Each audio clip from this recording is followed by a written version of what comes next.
Hi there, my name is Sean Bodine. I'm here to show you the hump yard I created for trains, a new era. They don't seem to appear anywhere in the game.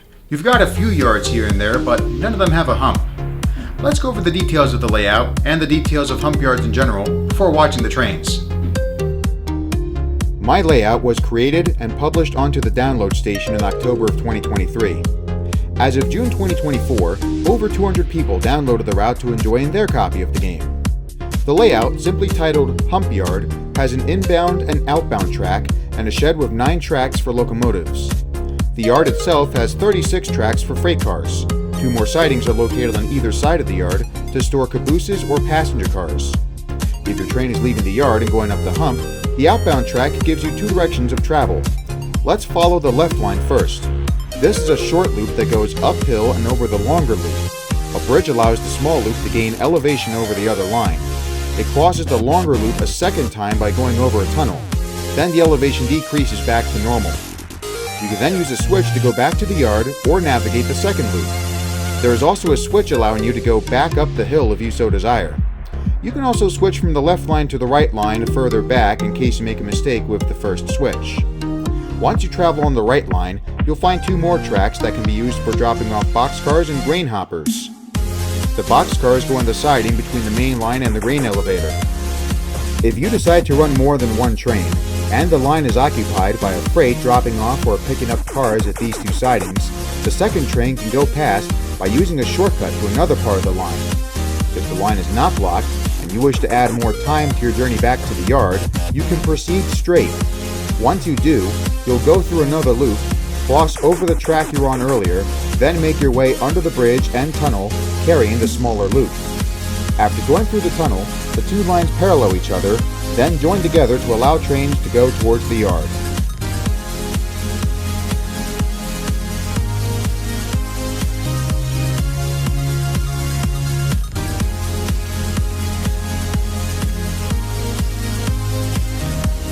Hump yards are an important part of railroading.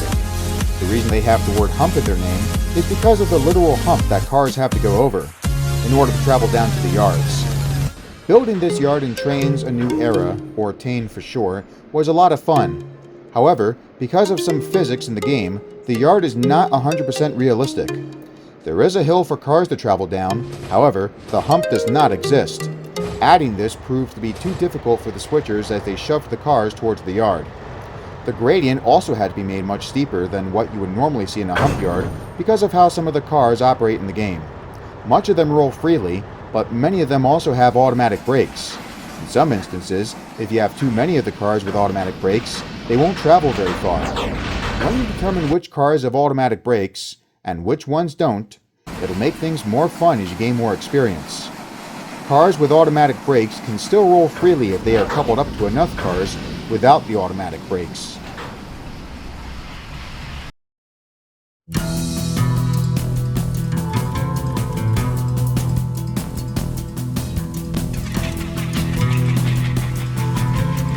Although our main focus in this video is the hump yard, let's start by following a train being pulled by 3 Norfolk and Western Alcos. This trio is of the RS-11 type. While GP9s became the very first diesel used by Norfolk and Western in 1955, the RS-11 was not far off. They arrived a few months after the Jeeps in January 1956. Many more Alcos would be used by N&W.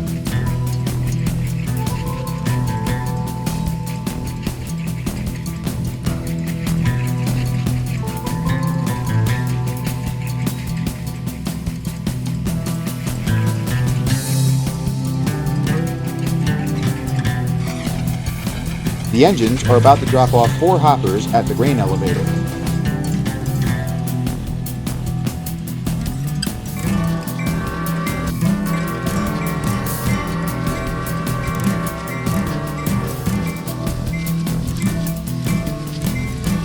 More Alcos from the Delaware and Hudson. The 2 engines are RS-36s. As D&H locomotives cross the diamond, the RS-11s prepare to move their hoppers into the appropriate siding.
The hoppers are in the correct spot.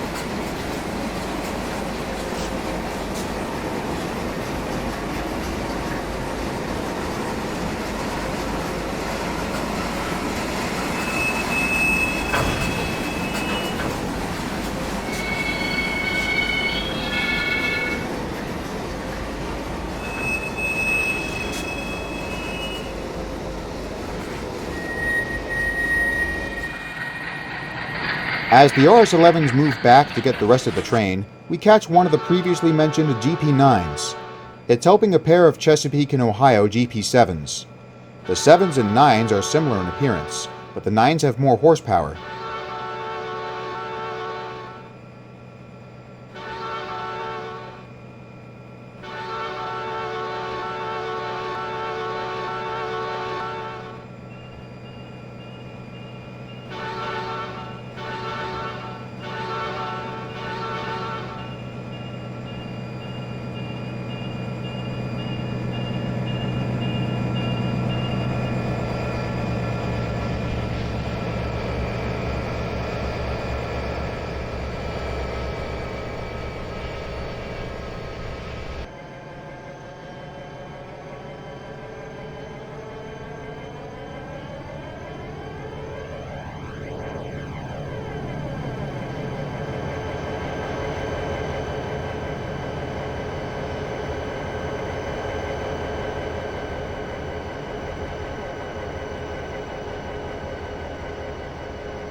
With the RS-11s out of the way, the Jeep trio can go down the line in the opposite direction.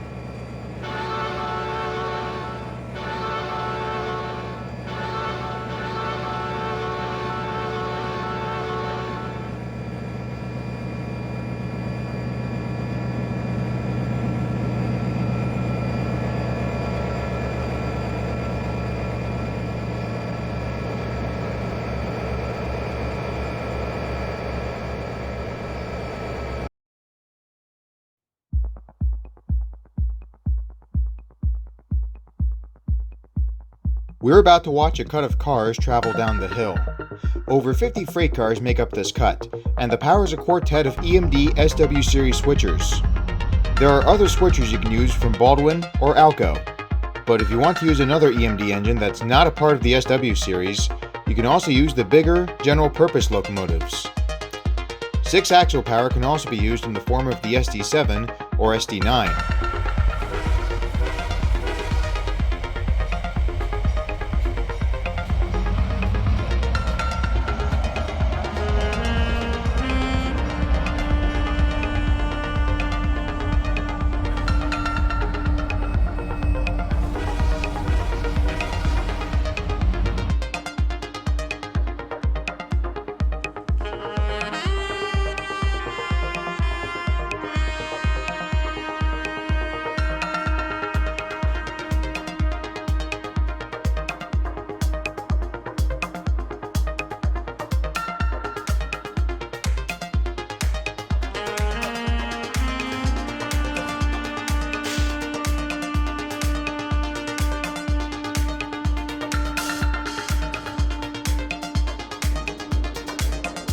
Several tracks in the right section are reserved for auto racks. This is how I like to run the yard, but you don't have to do this in your operations. You use the sidings in your version of the yard however you want.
After the auto racks roll down to the correct sidings, it's time to watch some boxcars and hoppers take a turn at being controlled by gravity.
The switchers aren't the only ones in Santa Fe colors. Check out these reefers.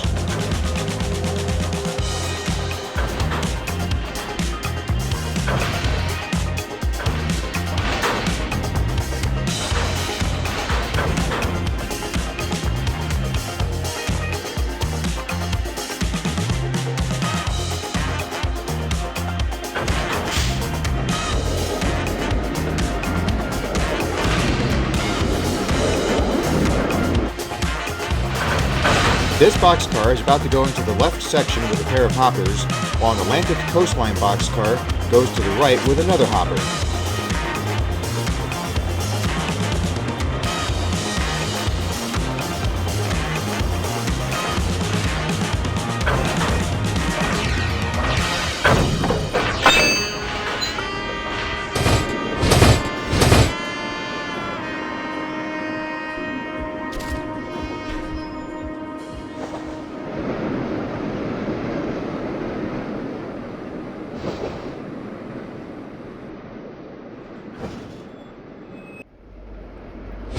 Uh-oh, looks like this trio wasn't able to make it in the siding all the way. The switchers will have extra work to do in order to get these cars out of the way. The rest of the cars, luckily, will not have to go down that way. Everything from here on out, with the exception of a center beam, is needed in the middle section.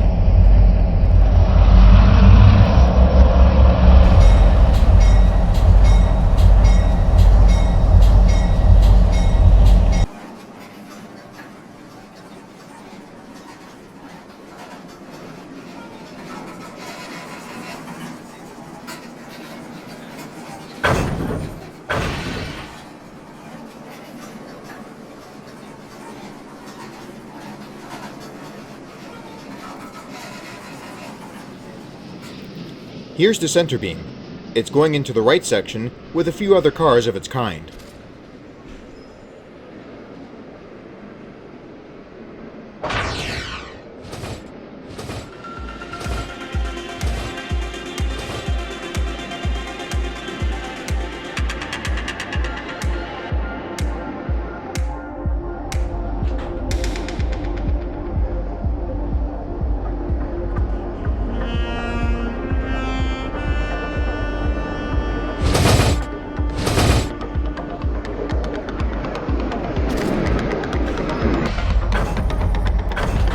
prevent the same mistake from being made, these hoppers will travel down with a pair of boxcars.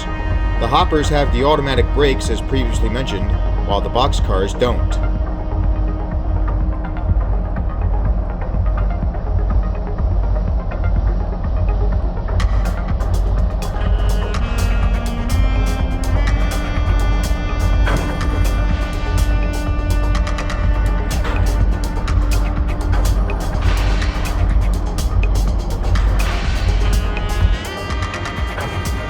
We're almost done though. As soon as the rest of these cars are uncoupled, we can get the line cleared by moving the stuck cars.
With the work completed, it's time to shove those 3 cars into their siding.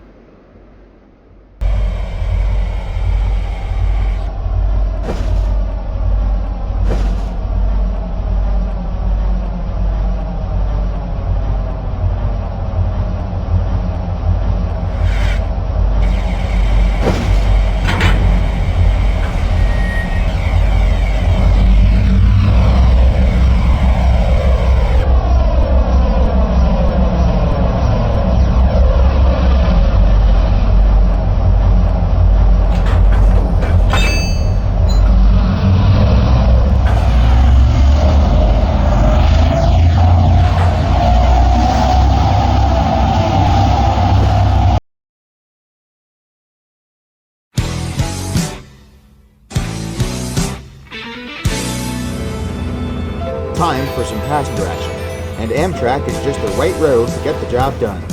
An EMD F40PH is rolling towards the grain elevator at track speed. This engine looks great hauling its 6 amp fleets.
There's a pair of Illinois Central GP9s dropping off boxcars at the grain elevator. Luckily, they are at the rear of the train.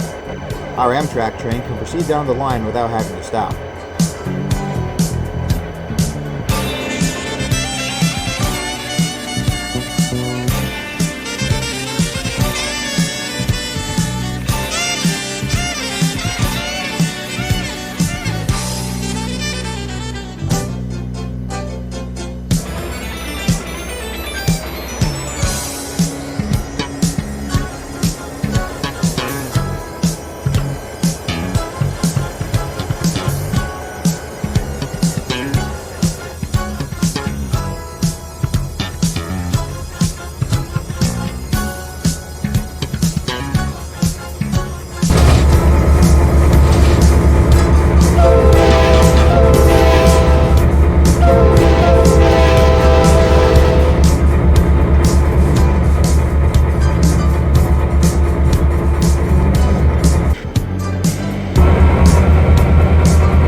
It then goes under a bridge and through a tunnel.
The train is approaching the end of the line, but there is another passenger train to be observed. A 9-car train with 2 baggage cars, a dining car, 5 coaches, and an observation car. All the cars look great in their beautiful blue coat of paint, and so does the locomotive pulling them. A 462 constructed by Baldwin in 1928. Sadly, this exotic machine was scrapped in 1955.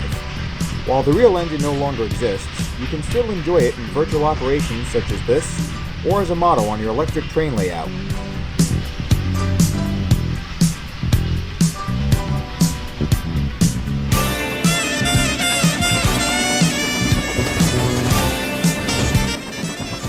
Number 831 is taking a different path. It will climb the grade, travel across the bridge, then go over the tunnel. This engine is more than just a pretty face. It has a tractive effort of just under 47,000 pounds.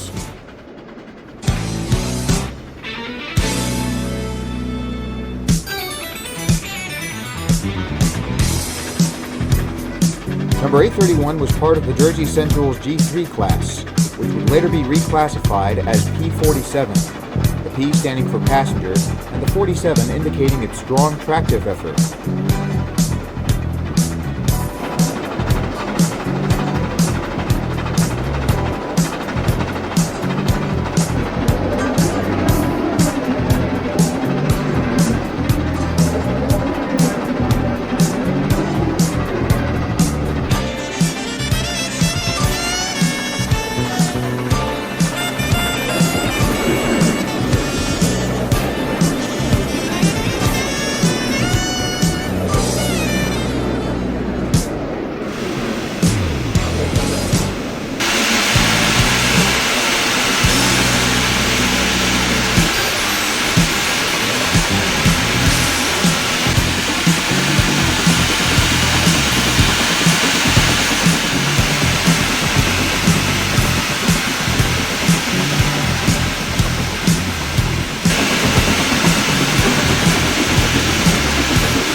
blue train now proceeds down the other side. During its travel downhill, the Pacific overtakes a trio of BNSF diesels. Once 831 clears the track, the orange engines will drop off more cars to be shoved into the hump.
Passenger trains are a fun diversion from the numerous freights, but if you ever want to goof off, here are a few other vehicles you can drive on the tracks.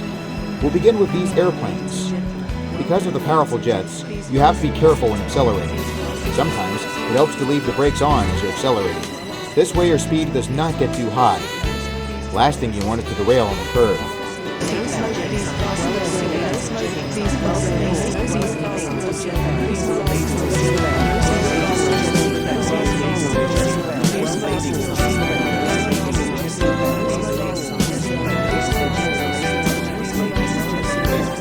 Maritime vehicles, or vehicles that usually travel on water, can also be downloaded to drive on tracks.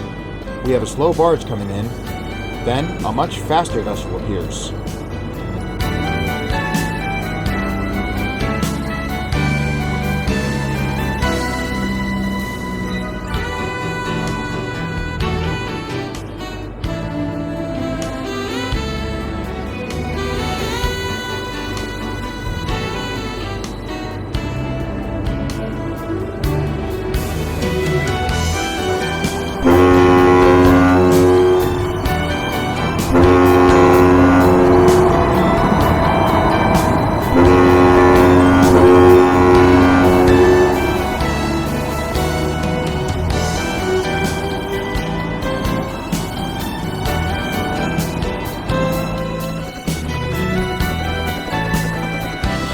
Here's another flying machine utilizing the railroad for transportation.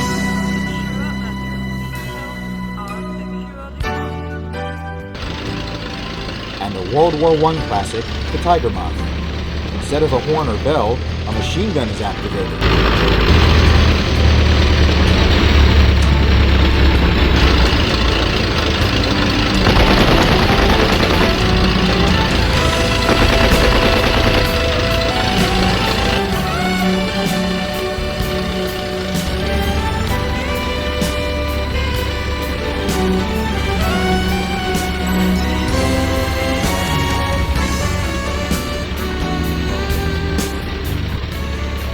Tiger Moth is gaining altitude, but not in the way you would normally expect an airplane to do so.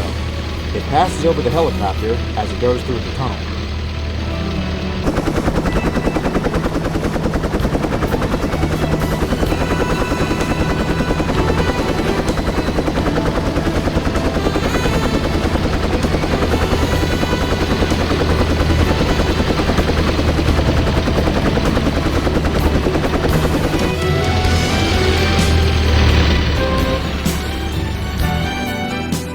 After coming out the other side, the helicopter is side by side with Tiger Moth.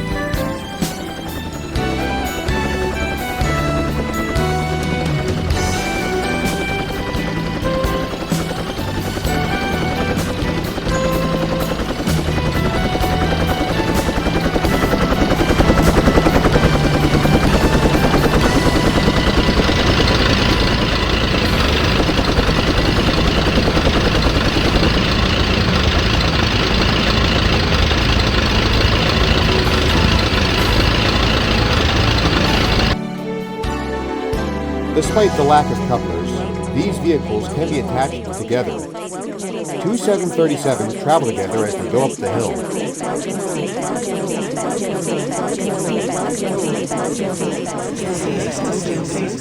Good evening, ladies and gentlemen. Please fasten your seatbelts. Please fasten your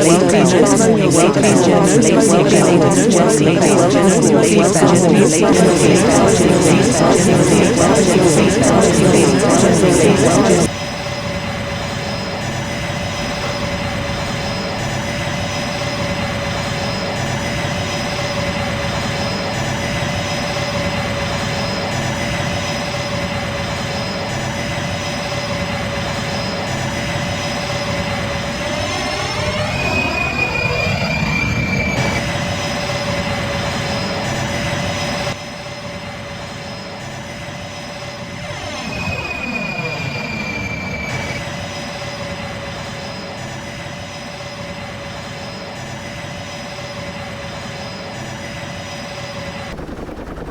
And finally, 3 helicopters.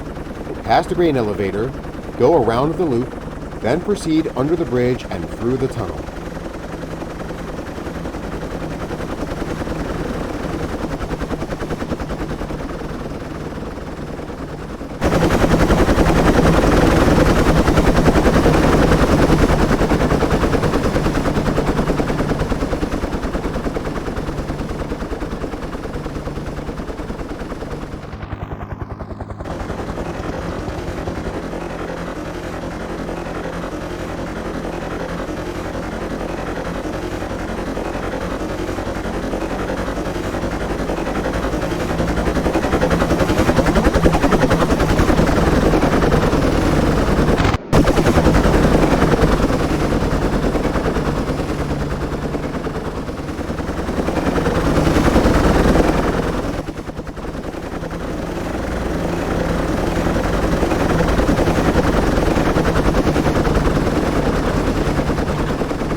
Now it's time to view more trains from different countries. Who says we have to go all American? We're beginning with a Deltic 55 and a Class 47. The 2 diesels are double-heading a freight train of tankers.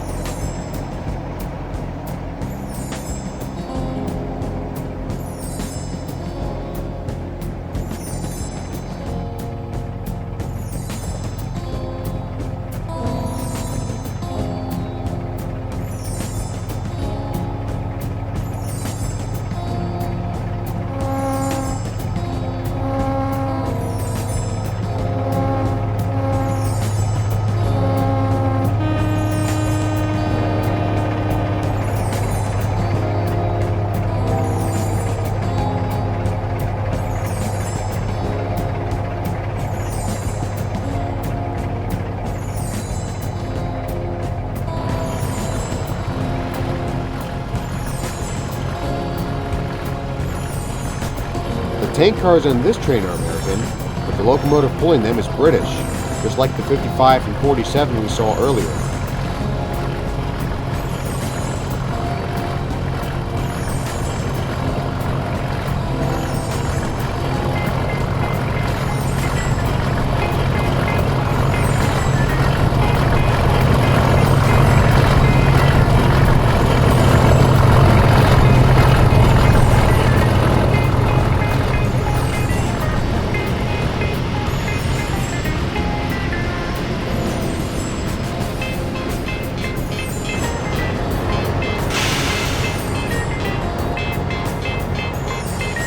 And now for a British steam engine, the LMS Coronation 462.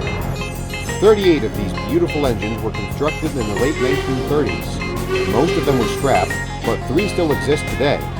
They are named City of Birmingham, Duchess of Sutherland, and Duchess of Hamilton. Funny enough, Duchess of Hamilton is the engine pulling this train. Her number is 6229.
another passenger train, this time from Japan. This is also our first electric train to appear.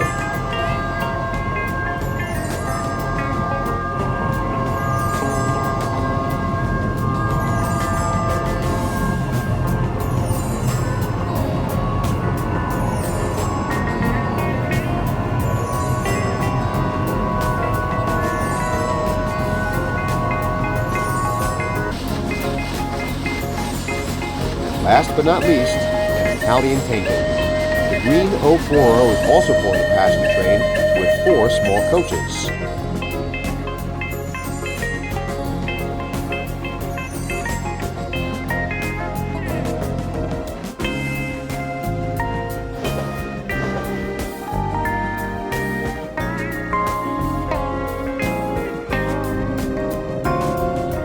Let's examine another train being disassembled. There are 4 switchers just like last time, but instead of Santa Fe SW1500s, we are greeted by Conrail SW7s. The creator of this model made it available on the download station, just like this Hump Yard.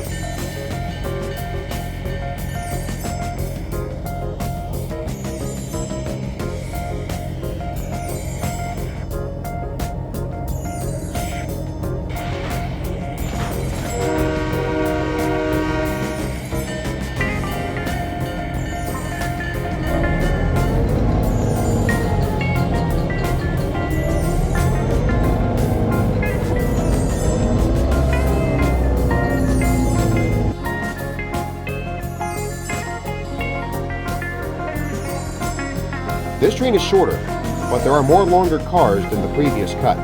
Notably, the 89-foot auto racks along with 86-foot high-cube boxcars. There are still some shorter cars in the train, such as these boxcars.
These 100-ton hoppers have automatic brakes. If you choose to use them in your hump yard session, please bear in mind to not have too many coupled up at once. A good way to have the cars go in their sidings without fouling up your operation is to have them go down one by one, or have them coupled up to a car that doesn't have automatic brakes, such as this Milwaukee Road boxcar, created by TUME for the Milwaukee Road Avery Drexel route.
So now that you've seen trains go down the hump, you may be wondering, how do they go back up? A 15% gradient is not easy to traverse if you don't have enough power. Luckily, that's not a problem for this Union Pacific gas turbine. With its high horsepower rating, this engine can probably even go up a 30% gradient with the load it's currently hauling. Don't take my word for it. See for yourself. This may be my route, but I made it available on the download station for a reason. For everyone to customize and enjoy it however they want.